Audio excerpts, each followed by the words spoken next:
Hi friends, இப்போ நம்ம பாக்கியலட்சுமி பார்க்க போகிறோம். பாக்கியலட்சுமியில் இனியாவை கையை பிடிச்சி இழுத்து உங்கள் அம்மா வந்தால் தான் விடுவேன், என்ன நடந்தாலும் விட மாட்டேன்னு சொல்லிட்டாங்க. சோளக்காட்டு போகும்போல ஏமா என்ன நிற்க வச்சிருக்கேன்னு சொல்லிட்டு நம்ம இனியாவோட ரியாக்ஷன் இருக்குது. பண்ணதெல்லாம் கேடித்தனம், ஃப்ராடுத்தனம், இதில் வேறு அழுதுகிட்டு சோளக்காட்டு போகும் மாதிரி நிற்கிறியாமா, நெல் அப்படிங்கிற மாதிரி ஆயிடுச்சு.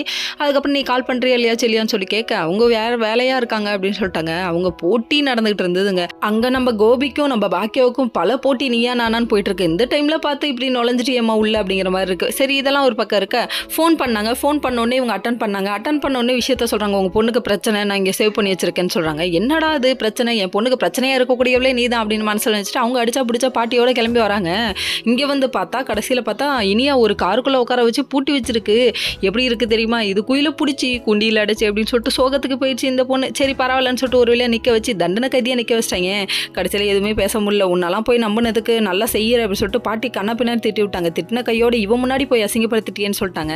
அதுக்கப்புறம் அவங்க பழிக்கு பழி வாங்கினாங்களாமா. என் பொண்ணை நீ கோர்ட்டு வரையும் கொண்டு வந்த, ஆனால் உன் பொண்ணை நான் அப்படி பண்ணலை அப்படின்னு சொல்லி காமிக்கிறதுக்காக வெயிட் பண்ணுறாங்க. பண்ணுறது நல்ல விஷயம், அதை ஏமா இப்படி பண்ணுற அப்படிங்கிற மாதிரி தான் இருக்குது. சரி பரவாயில்ல விடுங்க, கோபி கூட சேர்ந்ததுனால இப்படி இருக்கீங்களோ என்னமோ. இன்னொரு பக்கம் கோபிக்கு என்ன பிரச்சனையே தெரில, ஏன் இவங்க திடீர்னு போயிட்டாங்கன்னு யோசிக்கிறாங்க. நம்ம செல்வி ஒரு பக்கம் சொதப்பிட்டு இருக்காங்க அங்கே ஃபுட்டில்.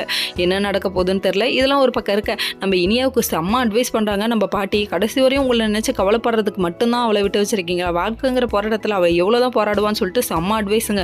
பாவம் இல்லை, நிஜமானுமே இது ரீல் மட்டும் இல்லைங்க, ரியல் லைஃப்லையும் பொண்ணுங்க போராட்டம் பயங்கரமாக இருக்குது. Okay friends, next video